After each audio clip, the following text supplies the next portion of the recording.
which you're all going to enjoy for a long, long time, starring Tom and Dick Smothers. Something slipped through the cracks, an unseen moment in the background of a Who performance that would expose everything we weren't supposed to know. That glitch on September 17th, 1967, wasn't just a camera mishap. It was the spark that threatened to unravel the entire Smothers Brothers empire. They'd already endured so much. Their father, Major Thomas B. Smothers Jr., had been a hero and a victim, all wrapped into one.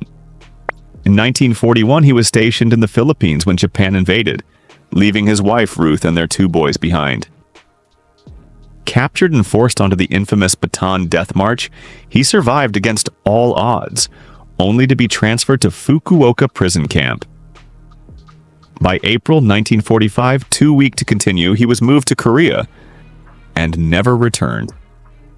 Of the 110 men sent with him, only 36 lived. He was the last to die. Ruth was left to raise Tom, born 1937, and Dick, 1938, alone. That loss carved a deep resilience into the brothers, fueling the humor and heart that later defined them. By 1959, those 2 boys from California had turned tragedy into stage presence at San Francisco's Purple Onion. What was meant to be a 2-week gig stretched into 36 unforgettable weeks. They blended folk music with quick-fire banter, humor laced with brotherly conflict. One night, the flamenco dancer dropped out. They stepped in, transforming an awkward moment into pure magic. Hannah-grabbing curiosity flickered in that crowd, and by the end they were pulling in $2,000 a week from humble $2 a night beginnings. Their first album, The Smothers Brothers at the Purple Onion, dropped in '61, capturing that spark. Before that, Tom had formed the casual quintet at college with Dick on bass. Music was always the vessel, but jokes bridged the gaps. They found power in teasing each other.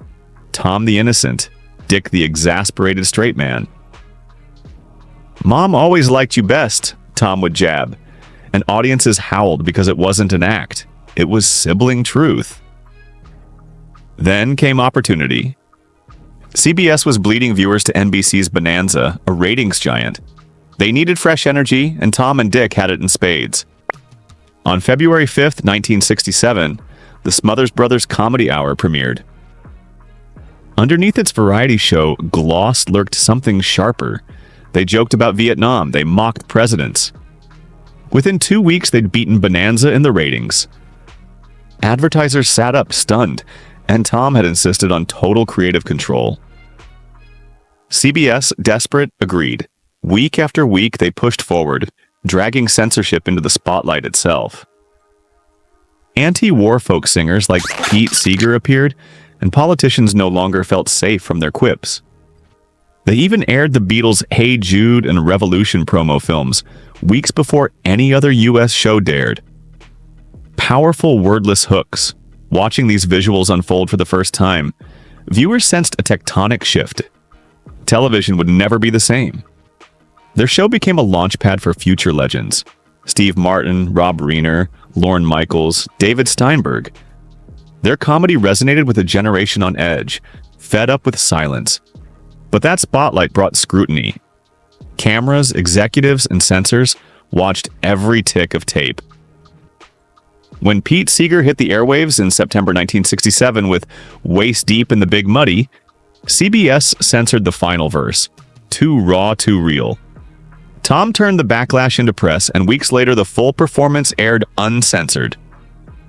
That thrill? It was electric, and half the nation felt it. And then came the backlash. David Steinberg, dressed as Moses, delivering a passionate sermon equating modern leadership to Pharaoh, leading young people to war. The audience erupted. CBS froze. They pulled the skid. That moment crystallized the war between passion and protocol, expression and authority. Behind the scenes, Dick cautioned Tom that ratings might not hold if they didn't ease up. But Tom, driven by righteous fire, pressed harder. They didn't just invite rock stars, they let them explode. The Who came on stage and smashed their instruments. Pete Townshend nearly lost his ear. Featured acts like The Doors, Jefferson Airplane, Buffalo, Springfield, and Steppenwolf brought authentic rebellion to living rooms across America. It was a cultural revolution played out in prime time. In April 1969, the collision became inevitable. CBS pulled the show mid-season. Official line? They missed a tape deadline, but insiders say it was because Steinberg's Moses sketch hit a nerve. It was public, dramatic, and unfiltered. Tom and Dick accused CBS of murder, of their voice, of creative freedom. They sued, and ultimately won a settlement of $775,000. But the show was gone, and with it, that unique moment in television. Yet their legacy refused to stay buried. A 2002 documentary, Smothered, the censorship struggles of the Smothers Brothers Comedy Hour, dug back up those moments, featuring new interviews with the brothers, writers, and executives who watched everything unfold. Critics and fans reevaluated just how much the brothers changed the game. Shows like Saturday Night Live, All in the Family, even The Daily Show owe them a debt. In recent years, Tom and Dick stepped back into the spotlight, reuniting for tours in 2019, 2022, and again in 2023. They performed to sold-out crowds decades after their show went dark. Audiences hungry for spoken truth, unfiltered stories, and honest laughter. Their stage chemistry, humor born from real grief, real arguments, real life, never dimmed. It's a reminder. Sometimes television doesn't just reflect culture, it shakes its foundation. Tom passed away in late 2023 at 86 after a battle with cancer. His voice, his outrage, his refusal to compromise, it all echoed one simple truth. Entertainment can change minds. Today, he's remembered not just as a comedian, but as a champion of free speech. In 2008, he received a belated Emmy, awarded to honor what CBS once tried to silence. The roar of that drum kit explosion still echoes, not just in rock history, but through the decades that followed. In part 1, we ended with the network's decision to silence the Smothers Brothers. Now, the real war begins, one pushed instead of staged behind closed doors, but with consequences that would redefine TV. From there, the tension exploded.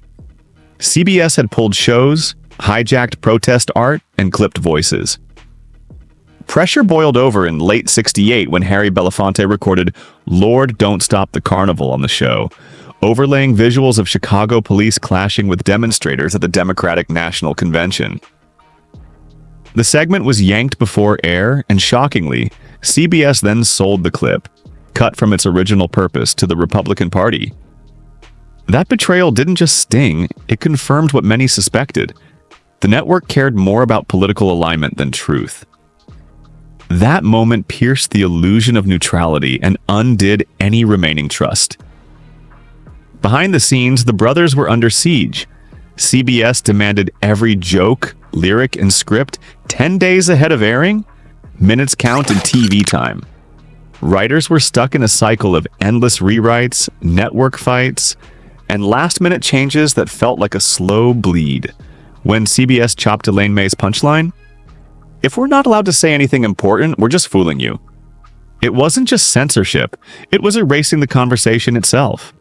Then came the challenge. Rather than yield, the brothers turned the censorship into comedy. Tom donned the role of a censor on camera, snipping gag lines and cutting performers mid-routine. The only thing he left whole? Silence.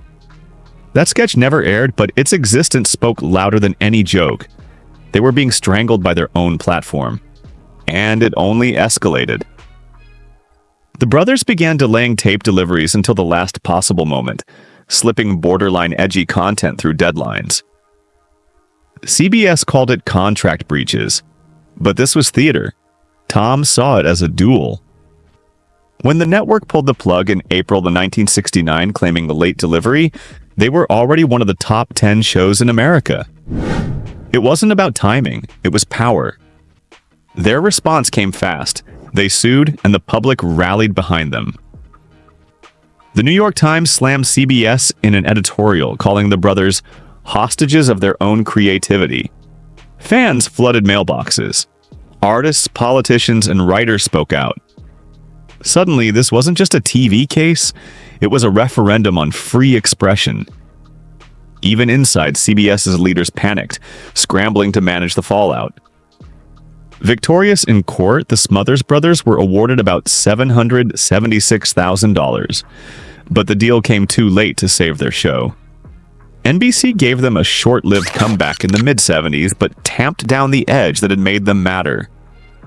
Still, that moment, stage silent, cameras rolling, echoed far beyond CBS. Meanwhile, the Who incident on September 17, 1967, remained a defining symbol. Keith Moon had cranked more explosives into his bass drum than anyone anticipated, and the resulting blast tore cymbal fragments into his arm, while Pete Townshend stood closest, hair singed and hearing damaged for life. That single performance kicked open the door for rock on TV, but it also left Pete with permanent loss and ear ringing, a reminder of the price acoustic rebellion demands. That trauma inspired something unexpected. In 1989, Pete co-founded HEAR, Hearing Education and Awareness for Rockers, a nonprofit aimed at protecting musicians and fans from noise damage. He started funding in-ear monitors after learning from Neil Young that modern tech could help artists preserve their hearing. Years later, Pete still warns avid listeners, earphones can do as much harm as stadium blasts. Cultural tides were shifting too. In 2002, the documentary Smothered peeled back the curtain, revealing how much the brothers defined what could and couldn't be said on TV. As critics and fans watched, they recognized the template. Raw voices, edgy satire, public conscience. Everything from Saturday Night Live to All in the Family traced roots back to these fights. Yet personally, the toll was real. Tom struggled to rebuild after the lawsuit. Dick, pressured to meet deadlines and standards, had begun to drift from the defiant spark they'd once shared. And Tom's battle with illness loomed, though not quite visible here. The brothers were both changed by loss, by triumph, and by the weight of speaking so unapologetically and publicly. And isn't that the mark of true rebellion? It demands a price. It takes a microphone and splits it open. It forces networks to squirm. It leaves scars in ears and in promises.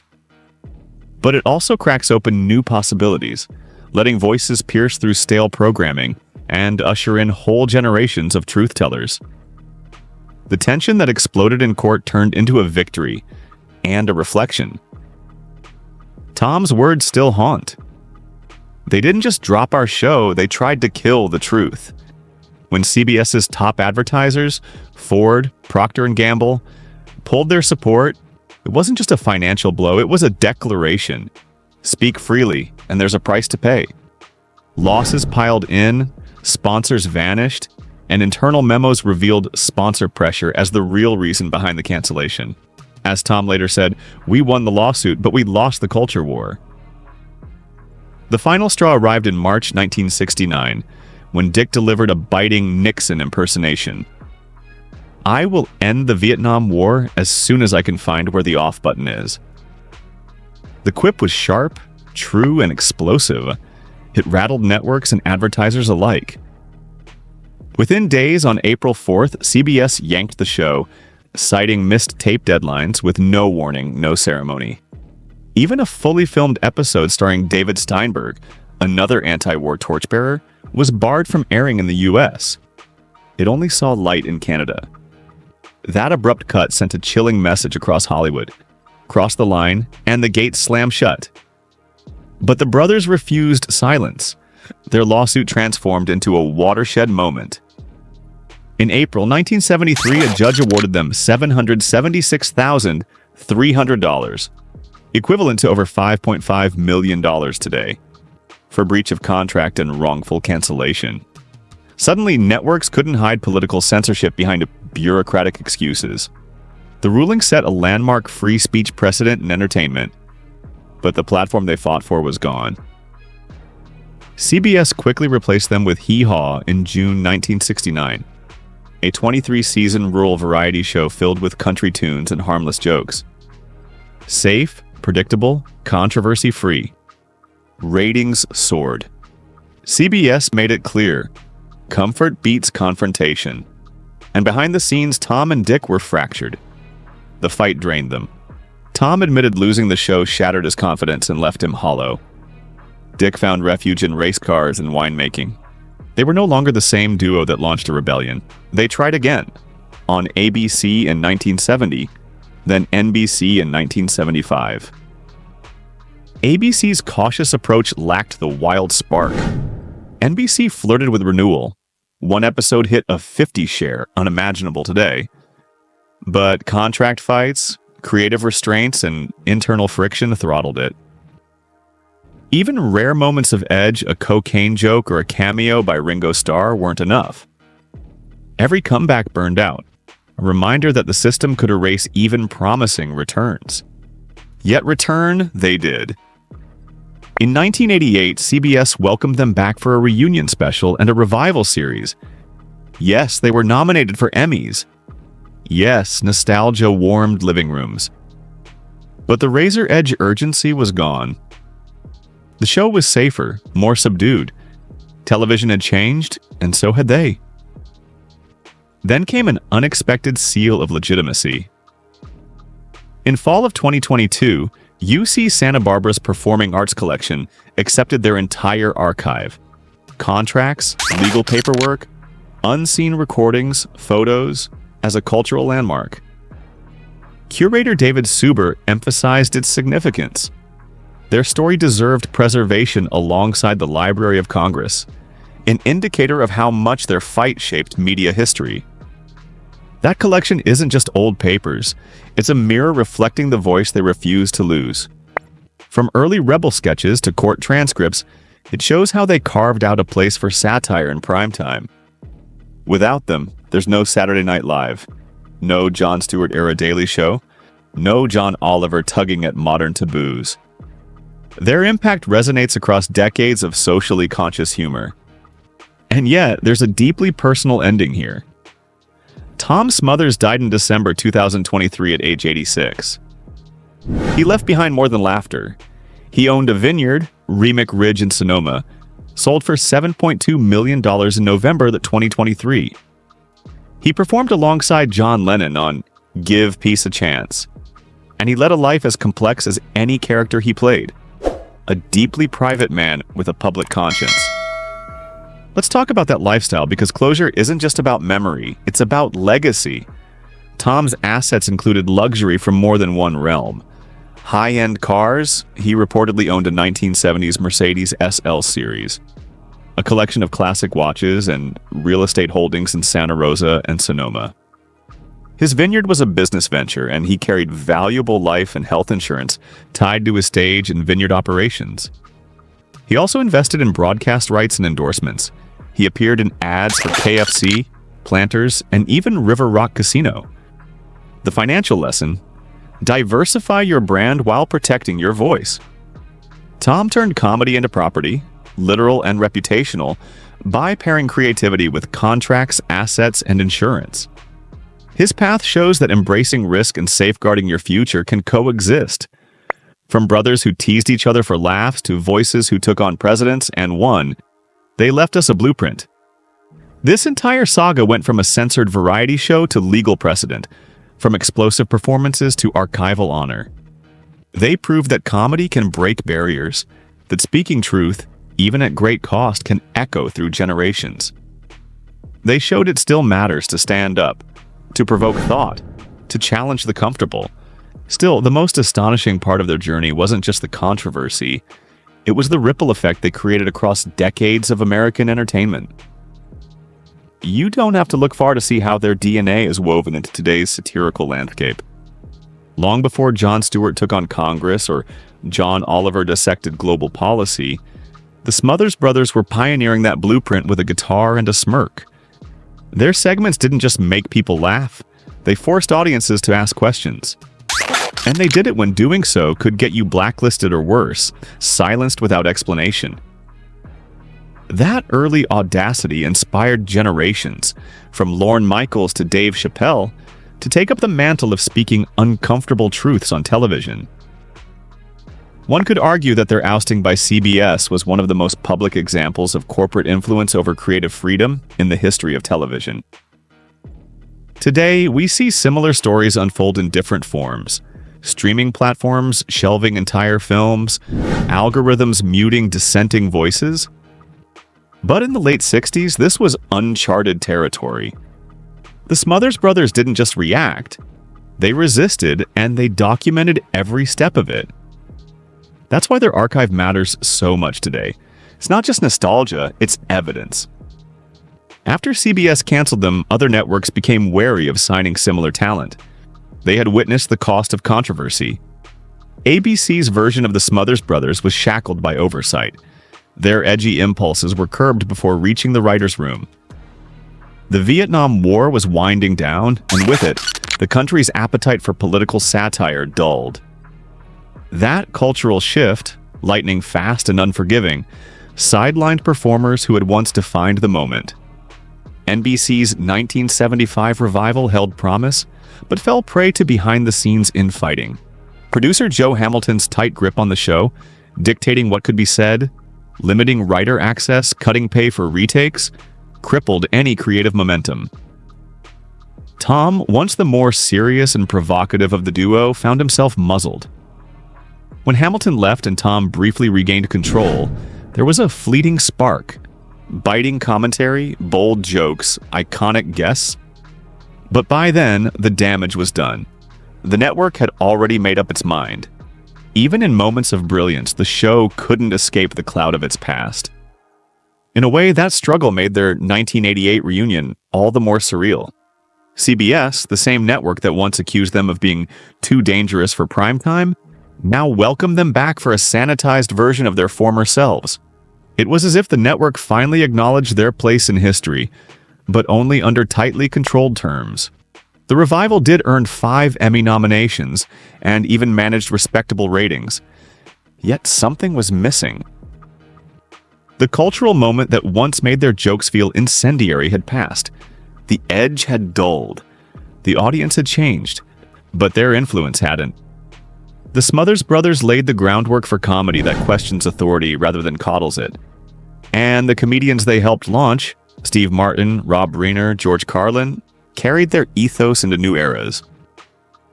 Carlin in particular took the idea of comic rebellion to levels the brothers could only hint at under CBS's scrutiny. That legacy is profound. They didn't just break the mold, they dared to shape a new one. They helped prove that comedy isn't just entertainment. It's resistance, it's record-keeping, it's risk. From courtrooms to classrooms, their legacy lives on, not just in punchlines, but in principles. If this story hit a nerve, share your thoughts below.